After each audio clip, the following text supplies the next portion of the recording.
Fake blood, Celeste clothing, an inflatable pool, cell phone evidence, someone getting kicked out of the courtroom. This is everything that happened in the morning session of day 3 of David's preliminary hearing. We are bringing back our reporter who is in the courtroom, and we're going to discuss it all right now. A missing chainsaw, jugs of fake blood in a garage, and a 14-year-old girl whose remains were found folded into the trunk of a car, registered to the man now sitting in a courtroom, arms crossed, staring straight ahead as none of it concerns him.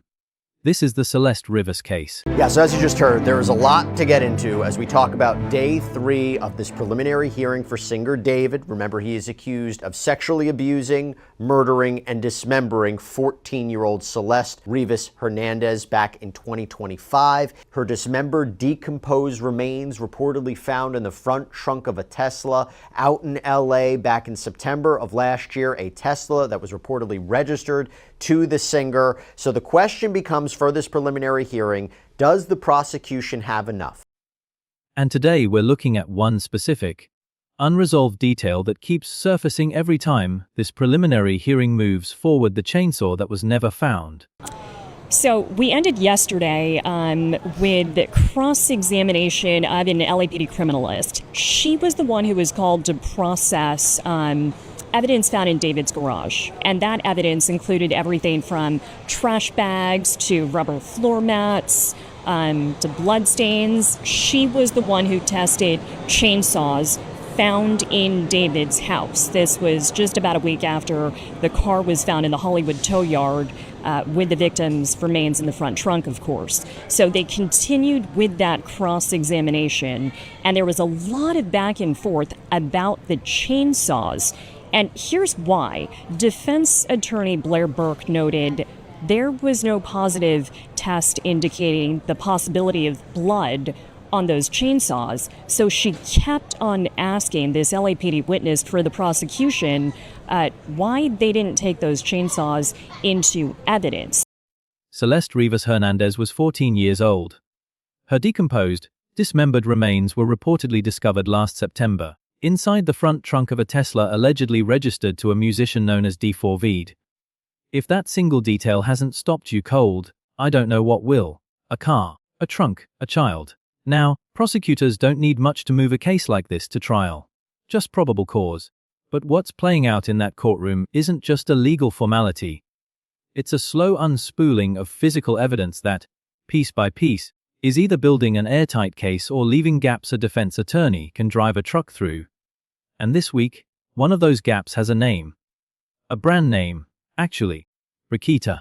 Investigators reportedly found 2 chainsaws inside the defendant's garage during their search, but neither of them tested positive for blood. No presumptive positive, no forensic value, according to the LAPD criminalist who processed them.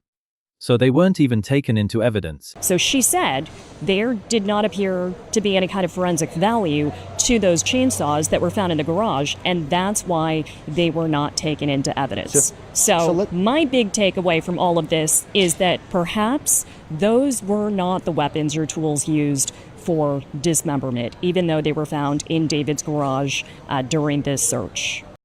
Sit with that for a second. 2 chainsaws, sitting feet from where a body was allegedly dismembered, and neither one is being treated as the tool that did it, because there's a third one. A Makita chainsaw, reportedly ordered online and delivered to the same house and never located. Not in the garage. Let me just clarify this point, just so it's clear for our audience. I heard there was reporting, maybe even testimony, about a missing chainsaw. I don't know if that's accurate. Yeah. And what about any evidence of a cleanup, including of the chainsaws? Correct me if I'm wrong about either of those points. Correct on the first point. There was another chainsaw, a Makita brand chainsaw that we talked about the other day that was ordered online and delivered to David's house. As far as I know, from the evidence presented so far, that chainsaw was not located during this search. Not anywhere investigators have disclosed. If you're the kind of viewer who tracks these details closer than most true crime channels bother to, you probably already clocked that this is the loose thread nobody's fully pulled yet. And if you noticed that before I said it, you were paying closer attention than half the courtroom press pool. So ask yourself this: if the tools that were found don't show forensic evidence of what allegedly happened to Celeste, and the one tool that might have is missing entirely, what does that tell you about how deliberate this alleged cleanup was? Because cleanup is the word that keeps surfacing. Not murder weapon, not cause of death, cleanup.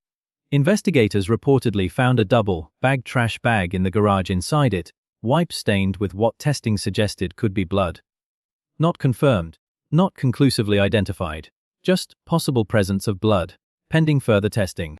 Yeah, they found a trash bag. This was part of that same witness's testimony. They found a trash bag. It was double bagged in the garage, and they did go ahead and test the interior bag. Again, there were 2 black plastic bags, and inside they found stained wipes, white wipes with some kind of brownish stain. We actually saw the exhibit photos. They were described as kind of like Clorox wipes used to clean. So I think what the prosecution is painting a picture of here is wipes used to clean up blood. And those wipes, according to this witness's testimony, did in fact test positive for the possible presence of blood. There's a question mark on a lot of this. You know, it cannot be stated that it was positively identified as blood. That does require additional testing. But I think what this witness stated on the stand yesterday and today goes to show that there was plenty of biological evidence found during that search in David's garage. It's a phrase you'll hear a lot in this case: possible, alleged, reportedly. Because so far, what prosecutors have built looks less like a smoking gun and more like a mosaic. Dozens of small, damning-looking pieces that, together, start to form a picture no one wants to look directly at. Think about the sequence for a moment, because sequence matters here more than almost anything else. Purchases made online under a name that wasn't his own, according to testimony, for items like burn cages, fireproof mats, body bags, trash bags. And here's the detail that should stop you cold every single time it comes up: those purchases were reportedly made after the date Celeste is alleged to have died. Not before. After. That's not the shopping list of someone panicking in the moment. That's the shopping list of someone planning what comes next.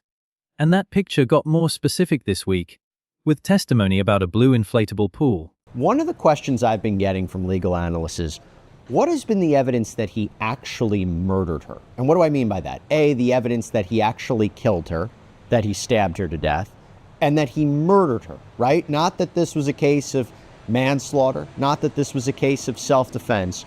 So far in this preliminary hearing, what has stood out to you as the evidence that he murdered her? None. There has not been any. This is circumstantial evidence. And what you pointed out the other day, Jesse, is that many of these incriminating Amazon and Home Depot purchases that were made online under a fake name for items like burn cages, fireproof mats, chainsaws, body bags, trash bags, they were not made until after April 23rd, again, the day of her alleged murder. So we haven't seen anything like home security video showing the actual killing. A criminalist testified that fragments of blue plastic recovered during Celeste's autopsy, reportedly embedded in her remains, were matched, almost like puzzle pieces, to damage found on an inflatable pool allegedly purchased by the defendant. 4 separate areas of damage. Regarding this blue inflatable pool and how this potential purchase by David of this pool, how it matches up to what was found with Celeste's remains. Can you talk to us about that testimony today? This, Jesse, is visibly, to me, a non-expert, irrefutable. We heard from another criminalist from LAPD. She did the actual forensic analysis of the inflatable pool, in addition to material that was sent to her by the LA County Medical Examiner's Office that was collected during the victim's autopsy. Now, that includes, I mentioned her soiled clothing and bits of blue plastic found during the autopsy that were essentially embedded in her remains. So this criminalist actually pieced those bits of blue plastic in with the rest of the inflatable pool that she processed and analyzed, including work that was done under a microscope. And there were exhibits shown during court today, photos of how those pieces from the autopsy fit in like a puzzle with the rest of that blue inflatable pool. Linear cuts. The implication being floated by prosecutors is that this pool may have been used during her alleged dismemberment. If that holds up, it may end up mattering a great deal more than any chainsaw ever could. Picture what that actually means for a moment. A pool meant for a child's summer afternoon, repurposed allegedly into something else entirely. That contrast alone is the kind of detail that separates this case from the hundreds of others crowding this platform. It isn't just violent. It's grotesquely domestic. It's ordinary objects doing extraordinary, horrifying things. But here's what nobody's talking about enough, even with a pool, even with the wipes, even with fragments matched under a microscope, there is still, as of this hearing, no confirmed evidence of the actual killing. Back and forth, the prosecutor spent quite a bit of time questioning this witness, Lisa Alejandro from LAPD, about her background, her expertise, how she did this work, and what it showed. They described the linear cuts in the pool, exactly where in the pool she noted them. There were 4 different areas of damage, what she found on the underside of the pool, and how this all fits in with the larger picture that's being painted, which is that Celeste may have been dismembered in this pool. No weapon tied definitively to a wound. No witness. No footage. What's been presented so far is what happened after the alleged cleanup, the alleged cover-up, the alleged disposal. Not the moment itself. Which raises the real question hanging over this entire case. Can prosecutors build a murder conviction on the evidence of what came after, without ever nailing down what came before? Cell phone data may be filling that gap. Investigators reportedly matched the geolocation of the defendant's iPhone to the path of the Tesla Hollywood Hills, west along Sunset, north up the coast into Santa Barbara County. The same route, the same time frame, ending near where Celeste's passport card was later found. Wow, Jesse, I can't believe they're back in the courtroom today. You know, they sat through all of day 1 of this preliminary hearing, all of day 2. They walked in a little bit later this morning. They didn't show up until about 10:30, but they did catch all of this testimony from Lisa Alejandro. They did sit in the courtroom and see these exhibits, these photos of what their daughter was wearing when her remains were found. They did see the little bits of hair and plastic that were collected during her autopsy and how those bits of plastic fit with damage from this blue inflatable pool. I didn't see any kind of visible physical reaction. You know, on day 1, Mercedes, the victim's mother, she bowed her head and just started crying when we saw the photos and the contents of those cadaver bags found in the defendant's Tesla. This morning, I didn't see her react. It's like she was frozen. As we saw, it was a pair of Skechers brand socks, her daughter's underwear, her leggings that were cut into pieces, and that's because her legs were allegedly cut off at the kneecaps. And notably, that route was allegedly traveled more than once, including again the morning after the night she was allegedly killed. If you're keeping score, that's not one trip. That's a pattern. And patterns are exactly what jurors and juries down the line tend to remember. Ask yourself who takes the same drive twice, to the same remote lake, within days of each other, unless there's something up there that still needs tending to. There was even testimony about a phone call. Reportedly, the defendant's phone placed an outgoing call to Celeste's number roughly half an hour to an hour after that Tesla started heading north. Defense objected carefully, on the record, insisting it was the phone that made the call, not confirmed to be the man himself. A small distinction, but a telling one. Because if she was already gone, why would that call ever need to be answered? Some investigators believe calls like this exist purely to build a digital alibi, a record showing concern, a record showing outreach, timestamped for exactly the moment someone might need it later. We were hearing LAPD testimony from their expert who analyzed not only the Tesla data, but David's cell phone data. So we're actually seeing maps right now where this expert is pinpointing where the vehicle, according to data they analyzed, traveled from the Hollywood Hills west along Sunset Boulevard and then north up the coast into Santa Barbara County. He's testifying how the path of that Tesla, again according to his analysis of data, matches the path of David's iPhone. Same time, same day, same location. And he's testifying how that matches up with where Celeste's passport card was later found, right by Lake Kachuma off of State Road 154 in Santa Barbara County. Now, this is interesting, too. This has come up before in charging documents, but he's testifying both the vehicle data and the phone data show additional trips up there after that first road trip on April 24th of 2025. And that's, of course, the morning after or overnight going into the morning after the victim was allegedly killed. Now, here's where this case gets complicated and where reasonable doubt might actually find room to breathe. This week, the defense introduced something new. Jugs and jars of what turned out to be fake blood, found in that same garage. Forensic testing reportedly confirmed it wasn't real.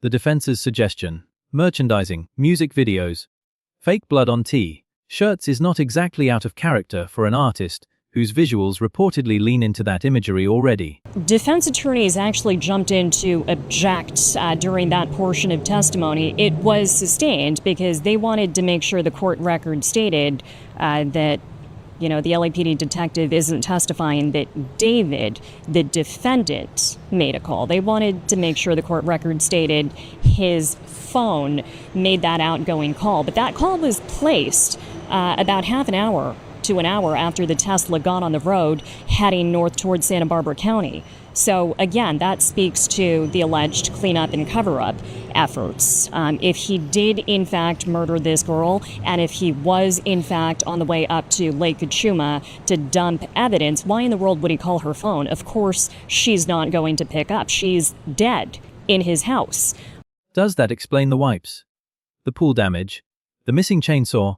No, but it doesn't have to explain everything. It just has to explain enough to make one juror pause. That's the entire game in a case like this. If you've ever sat on a jury, or even just followed one closely, you already understand how much weight a single reasonable alternative can carry even in a case surrounded by this much circumstantial pressure. And this is where the emotional weight of this case tends to get lost underneath the forensic detail. Because through all of it, the soiled clothing, the fragments, the testimony about her legs, Celeste's family has reportedly sat in that courtroom in near silence. Her mother, according to those present, showed no visible reaction this time, almost frozen, after breaking down in tears on an earlier day of testimony. What stays with me isn't the forensic detail. It's that somewhere in the exhibits shown to that jury box was a pair of ordinary Skechers socks. This seems to be where the defense is saying there could be some sort of alternative explanation. So, Julia, what happened today? What was the defense trying to suggest?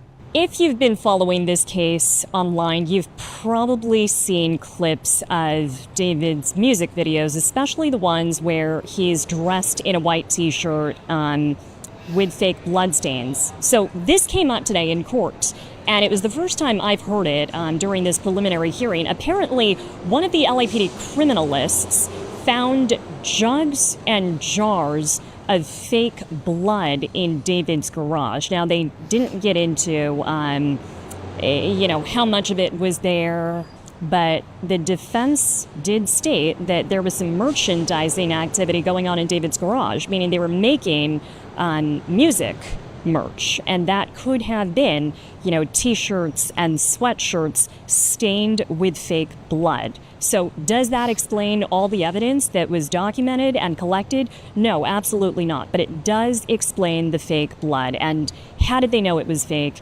LAPD did have their forensic team go out there and test it. It came back negative. It was not taken into evidence. But I think the presence of that in David's garage does set up, a new narrative for the defense to potentially seize. A 14-year-old girl's socks. The kind of small, unremarkable thing you'd find in any teenager's closet, now sitting in an evidence photo instead. That's the detail true crime coverage tends to skip past on its way to the next twist. It shouldn't. Because underneath every purchase record, every chainsaw, every stained wipe, there was a 14-year-old girl who probably picked out those socks herself, on some ordinary morning, with no idea what was coming. There's also the matter of what hasn't been said yet, because a motion was reportedly filed by the LAPD to seal additional details from the medical examiner's autopsy findings, essentially restricting what the coroner himself can publicly discuss. That alone tells you something.